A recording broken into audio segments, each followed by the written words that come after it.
बिस्मिल्लाहिर्रहमानिर्रहीम। आज 21 फरवरी 2024 है और आज 21 फरवरी पूरे दुनिया में मादरी ज़ुबानों के दिन से इसको मनाया जाता है।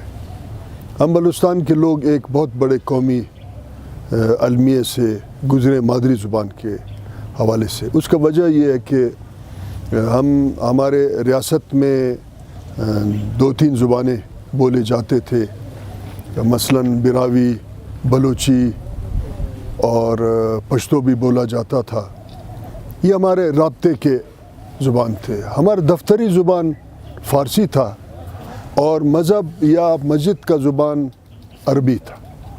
इसमें इर्तिकाई अमल ने कई सदियाँ गुजारा और हम इसके आदी हो चुके थे। पाकिस्तान बनने के बाद अलमिया ये सदमा, कौमी सदमा ये हुआ कि एक बहुत दूर दराज इलाके से एक अजनबी ज़ुबान उर्दू को लाके हमारा यहाँ राब्ते का ज़ुबान बनाने की कोशिश किया गया और उस पर हम को बलूचिस्तान के लोगों को वक्त लगा उस ज़ुबान को सीखने में, उसको अपने ज़िंदगी का हिस्सा बनाने में। हम इसी हवाले से पीछे रह गए बाकी सूबों से। साथ साथ फिर अचानक दफ्तरी ज़ुबान अंग्रेज़ी था और फिर वो एक नया हमारे लिए एक सदमे के बायस बना हमारे ज़ुबान में, हमारे राब्ते में। आपने भी देखा होगा कि कुछ अरसे पहले फिर सुप्रीम कोर्ट ने कहा कि नहीं इसको फिर उर्दू होना चाहिए। यानी हम बलूचिस्तान के लोग बार बार हम एक ऐसे सदमे से गुज़रते रहे जहां हम अपने मादरी ज़ुबानों को अपना तदरीस का ज़रिया नहीं बना सके, जो हमारे समझ, हमारी ज़िंदगी का हिस्सा है। और साथ साथ फिर 2-3 अजनबी ज़ुबानें भी हम पे मुसल्लत किया गया, जिसके वजह से हम बहुत इन तमाम यानी सदमात की वजह से बहुत पीछे रह गए। तो मैं ये अपील करता हूँ अपने कलमकार, अपने दानिश्वरों से कि मादरी ज़ुबान को अपने ज़िंदगी का हिस्सा बनाएं और जिन सदमात से हम पिछले 75 साल से गुज़र रहे हैं उसको जो है कंट्रोल करने के लिए हमको चाहिए कि अपने मादरी ज़ुबानों में बात करें, मादरी ज़ुबान को अपना खालिस रखें, उसमें अपना तदरीस का ज़रिया उसको बनाएं। किताब खानों में मसलन बिरावी, बलोची, पश्तो ज़ुबान, सिंधी भी हमारे इलाकों में बोला जाता है कि हम किताब खानों में ये किताबें रखें। बाकायदा तौर पे इन ज़ुबान के किताबों पे हम अपने फ़िक्री नशिस्त भी रखें ताकि हम जिस ज़ुबान को सदियों से बोल रहे हैं, जो ज़ुबान हमारी ज़िंदगी का हिस्सा है, उसको कहीं हम खो बैठेंगे तो हम अपने कौमी शनाख्त भी खो बैठेंगे। पूरे दुनिया में अगर आप देखें कि एक राब्ते की ज़ुबान होता है, बाकी कौमी ज़ुबानें होती हैं।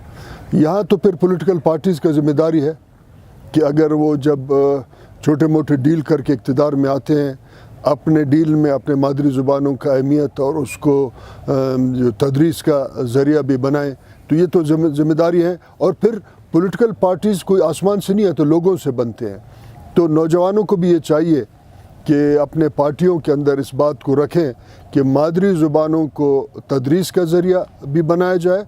और 1973 में एक कोशिश की गई मेरे वालिद साहब के ज़रिए, टेलीविज़न में जो 3 ज़ुबानें हमारे लोकल बोली जाती हैं उसमें एक हद तक बैनुल अक़वामी लेवल से हमारा राब्ता, मसलन खलीज में हमारे जो लोग बिरावी, बलोची और पश्तो बोलते हैं उनके साथ हमारा राब्ता रहता है। कोशिश ये किया जाए कि इसको एक दफ़ा फिर से रिवाइव किया जाए और तदरीस का ज़रिया भी बनाया जाए ताकि लोग अपने मादरी ज़ुबान के साथ भी जुड़े रहें। कोशिश तो रियासत का हमेशा से रहा है कि कई मज़हब, कई तबकात, कई नस्ल, कई लिसान के बुनियाद पे तकसीम रहे ताकि जो मुक़्तदर क़ुव्वतें रियासत पे और उसके निज़ाम पे अपना जो है कब्ज़ा रखें। मसलन कई ज़ुबानों में ईरान में 21 मिलियत रहते हैं मगर उनका ताकतवर होना में कोई शक नहीं है।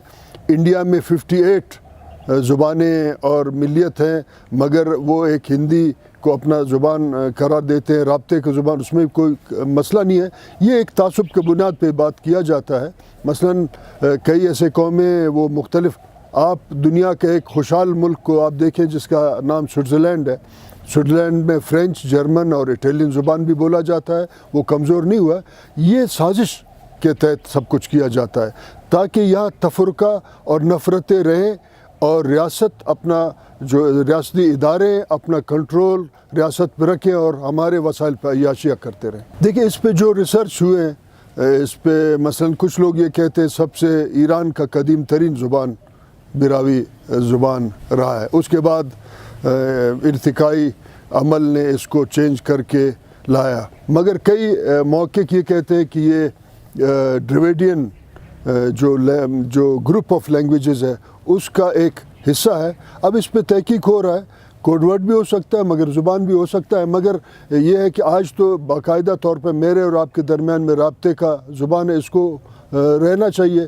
کئی ایسے ممالک ہیں جہاں بیسیوں زبان اور بیسیوں لہجے ہیں، مگر وہ ممالک آج بھی بہت خوشحالی سے اور دنیا میں اپنا باوقار جو ہے حیثیت منوا رہے ہیں وہ۔